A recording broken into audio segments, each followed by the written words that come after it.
Hi! Hello! నమస్తే. అందరూ బాగున్నారా? అందరూ బాగున్నారని చెప్పేసి అనుకుంటున్నాను. ఈ వీడియోలో వచ్చేసి కమ్యూనికేషన్ ఎస్ఐ గురించి ఫుల్ ప్రాసెస్ అనేది చెప్పన్నా. ఒక వీడియోలో మొత్తం టోటల్‌గా దానికి సంబంధించినటువంటి ప్రాసెస్ ఏంటి? దానికి సంబంధించినటువంటి విధులేంటి?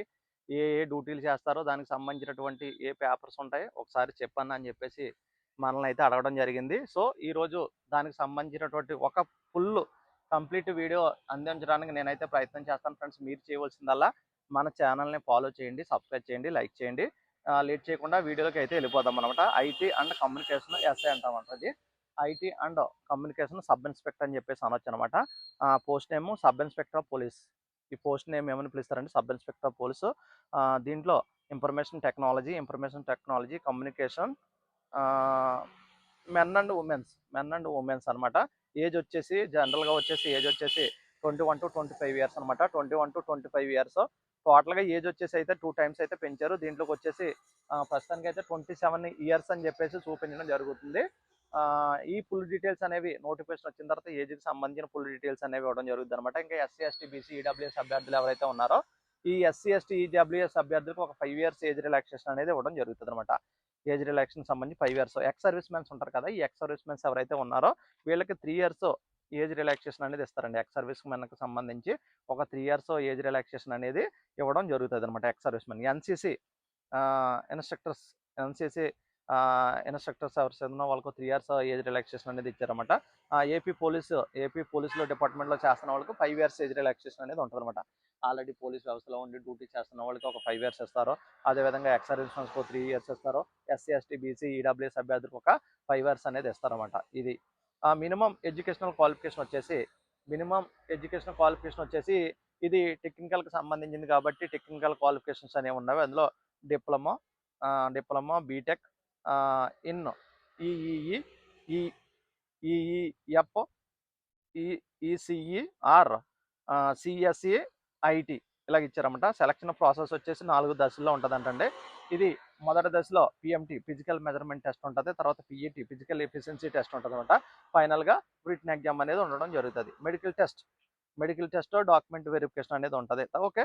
ఇక మనం పిఎంటీ ప్రాసెస్ కాక చూసుకుంటే చాలామంది హైట్ గురించి ఎక్కువ అడుగుతుంటారు. అన్న నేను తక్కువ హైట్ ఉన్నాను, నేను ఈ కమ్యూనికేషన్ ఎస్ఐకి ఎలిజిబుల్ అవుతానా లేదా అని చెప్పేసి చాలామంది అడుగుతుంటారు. దీనికి హైట్ వచ్చేసి 162 సెంటీమీటర్స్ మాత్రం ఇచ్చారన్నమాట. 162 సెంటీమీటర్స్ ఉంటే మీ అన్నం సరిపోద్దని చెప్పేసి అన్నారన్నమాట. చెస్ట్ వచ్చేసి 84 సెంటీమీటర్స్, ఎక్స్పెన్స్ వచ్చేసి 4 సెంటీమీటర్స్ అనమాట. మళ్ళీ ఒకసారి చెప్తాను. హైట్ వచ్చేసి 162 సెంటీమీటర్స్ అనేది ఇవ్వడం జరిగింది. చెస్ట్ వచ్చేసి 84 సెంటీమీటర్స్ ఇవ్వడం జరిగింది. ఎక్స్పెన్స్ అనేది ఒక 4 సెంటీమీటర్స్ గాలి పీల్చినప్పుడు ఎక్స్పెన్స్ అవ్వాలి. ఇక ఉమెన్స్ హైట్ వచ్చేసి 152.5 అండి. ఇది 152.5 ఉండాలి. వెయిట్ వచ్చేసి 40 కేజీస్ అనేది ఉండాలన్నమాట వెయిట్ అనేది. సో ఏజెన్సీ ఏరియాకి సంబంధించినటువంటి మెన్ అయితే వాళ్ళకి 160 సెంటీమీటర్స్ ఉంటే సరిపోతుంది. ఏజెన్సీకి సంబంధించినటువంటి మెన్ క్యాండిడేట్స్కు. చెస్ట్ వచ్చేసి ఒక 80 సెంటీమీటర్స్, ఎక్స్పెన్స్ వచ్చేసి ఒక 3 సెంటీమీటర్స్. ఉమెన్స్ వచ్చేసి 150 సెంటీమీటర్స్ ఉంటే సరిపోతుంది అని చెప్పేసి గతంలో జరిగినటువంటి నోటిఫికేషన్స్ బేస్ చేసుకుని ఈ ఇన్ఫర్మేషన్ అనేది నేను ఇవ్వడం జరుగుతుంది. సో ఇంకా మీకు ఏజ్కి సంబంధించింది అయితే ప్రజెంట్ నోటిఫికేషన్ వచ్చేటప్పుడు మాత్రం దానికి సంబంధించినటువంటి ఏజ్ డీటెయిల్స్ అనేవి ఇవ్వడం జరుగుతుంది అనమాట. ఇక పీఈటీకి వచ్చేసి 1600 మీటర్స్ రన్నింగ్ అనేది ఉంటుంది అనమాట. ఇది అదేవిధంగా 10 మినిట్స్ ఆర్ లెస్ 10 నిమిషాల లోపు వేయాలన్నమాట. ఇది 1600 మీటర్స్ 10 నిమిషాల లోపు అనేది వేయాలన్నమాట. ఫీమేల్ వచ్చేసి 12 మినిట్స్ 30 సెకండ్స్ అనేది వేయవలసి ఉంటుంది. 12 మినిట్స్ 30 సెకండ్స్ అనేది వేయడం జరుగుతుంది. వీళ్ళకి ప్రిలిమ్స్ ఎగ్జామ్ అనేది ఉండదు. ఎటువంటి ప్రిలిమ్స్ ఎగ్జామినేషన్ అనేది ఉండదు. నెగిటివ్ మార్క్స్ అనేవి కూడా మనకి ఎక్కడ కూడా వీళ్ళు మెన్షన్ చేయలేదు అనమాట. ఇందులో నెగిటివ్ మార్క్స్ ఉంటాయని కానీ ప్రిలిమ్స్ ఎగ్జామ్ ఉంటుందని చెప్పేసి ఎక్కడ కూడా మెన్షన్ చేయలేదు. సో ప్రిలిమ్స్ ఎగ్జామ్ అయితే ఉండకపోవచ్చు అనమాట. ఇక ఫైనల్లో రిటన్ ఎగ్జామ్ 3 పేపర్స్ అనేవి ఉంటాయి. ఓన్లీ 3 పేపర్స్ అనేవి ఉంటుంది. పేపర్ 1 వచ్చేసి ఇంగ్లీష్ ఉంటుంది అనమాట. 100 మార్క్స్ క్వాలిఫై అయితే సరిపోతుంది. పేపర్ 1లో ఇంగ్లీష్ ఉంటుంది. 100 మార్క్స్ ఉంటుంది. క్వాలిఫై అయితే సరిపోతుంది. పేపర్ 2లో అర్థమెటిక్ అండ్ రీజనింగ్ ఉంటుందండి. ఆబ్జెక్టివ్ టైప్లో 200 క్వశ్చన్స్ 200 మార్క్స్ అనేది ఉంటుంది. ఒక 3 అవర్స్ టైం అనేది ఇవ్వడం జరుగుతుంది అనమాట. సెకండ్ పేపర్ వచ్చేసి అర్థమెటిక్ రీజనింగ్ అనమాట. Objective type 200 marks 200 bits 3 hours time అనేది ఉంటుంది. ఇక పేపర్ 3 వచ్చేసి టెక్నికల్ పేపర్ అనమాట. ఇది 200 క్వశ్చన్స్ 200 మార్క్స్ 3 అవర్స్ టైం అనేది ఇవ్వడం జరుగుతుంది. ఇందులో ఓసీ అభ్యర్థులకు 40% మార్కులు అనేవి రావాలి.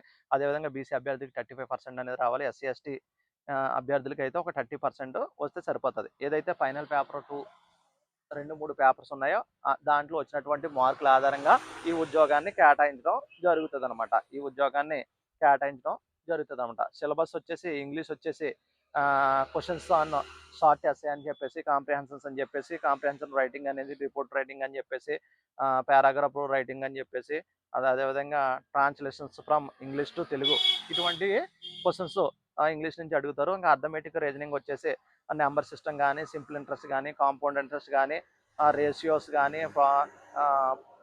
ప్రొఫెషన్స్ కానీ, యావరేజ్ కానీ, వర్క్ అండ్ వర్క్స్ కానీ, టైమ్ అండ్ డిస్టెన్స్ కానీ, క్లాక్స్ అండ్ క్యాలెండర్స్ కానీ, పార్ట్నర్షిప్ కానీ, మెన్యూరేషన్ మొదలైనటువంటి వాటి మీద ఈ అర్థమెటిక్ రీజనింగ్ నుంచి క్వశ్చన్స్ అనేవి అడగడం జరుగుతుంది అనమాట.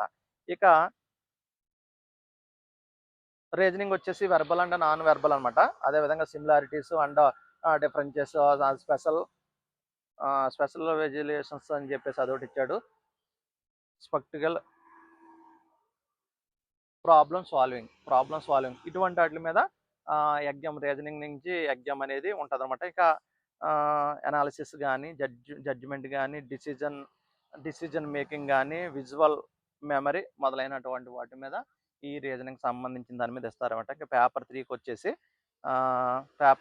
వచ్చేసి టెక్నికల్ పేపర్ అన్నమాట. ఇది టెక్నికల్ పేపర్, ఇది 200 మార్క్స్ ఉంటుంది. ఇందులో మెమరీ అండ్ కాంపోనెంట్స్ అని, physical, electronic devices and ICS అని చెప్పేసి, తర్వాత నెట్వర్క్ థియరీకి సంబంధించినటువంటి క్వశ్చన్స్ కానీ, ఎలక్ట్రానిక్ థియరీ కానీ, ఎలక్ట్రానిక్ మెజర్మెంట్స్ అండ్ ఇన్స్ట్రుమెంట్స్ అని, పవర్ ఎలక్ట్రానిక్స్ అని చెప్పేసి, అనాలజీ ఎలక్ట్రిషన్ సర్క్యూట్స్ అని చెప్పేసి, డిజిటల్ ఎలక్ట్రానిక్ సర్క్యూట్ అని చెప్పేసి, తర్వాత కమ్యూనికేషన్ సిస్టమ్ అండ్ యాంటెన్స్, తర్వాత మైక్రోవేవ్ ఇంజనీరింగ్, కంప్యూటర్ ఇంజనీరింగ్,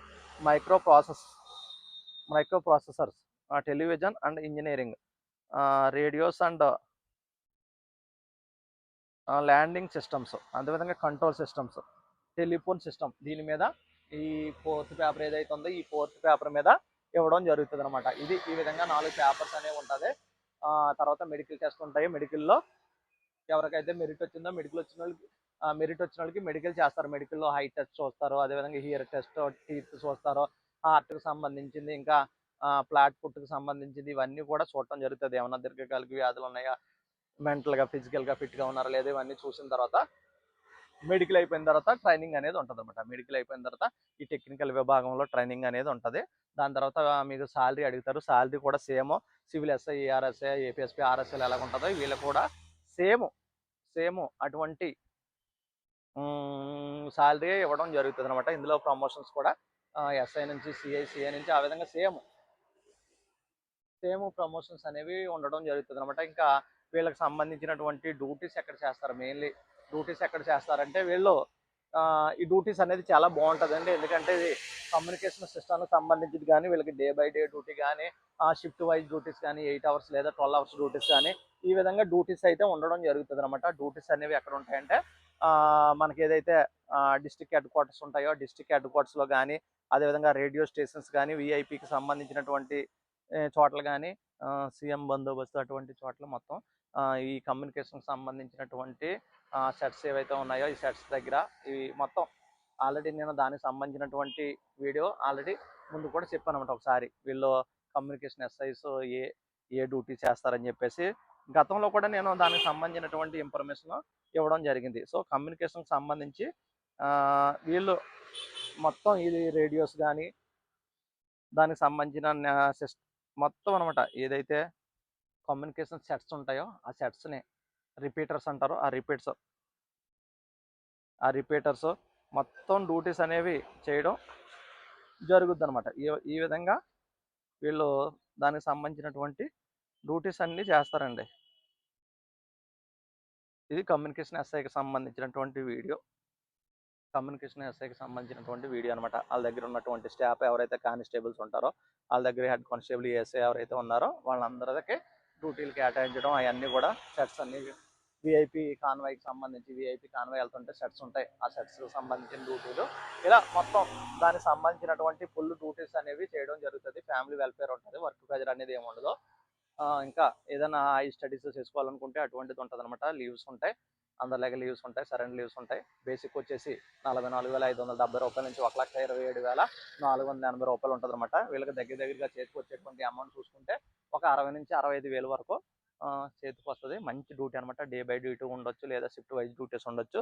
చాలా హెల్ప్ఫుల్, మంచి టెక్నికల్ వర్క్స్ ఉన్నటువంటి అభ్యర్థులందరూ కూడా ఈ కమ్యూనికేషన్ ఎస్ఐకి సంబంధించి అప్లై చేసుకోండి. చాలా మంచి జాబ్. ఓకేనా? ఇంకా నోటిఫికేషన్ వచ్చినాక అందులో మార్పులు చేర్పులు ఏమైనా ఉంటే అప్పుడు మనం మాట్లాడుకుందాం. ఓకేనా? Thank you.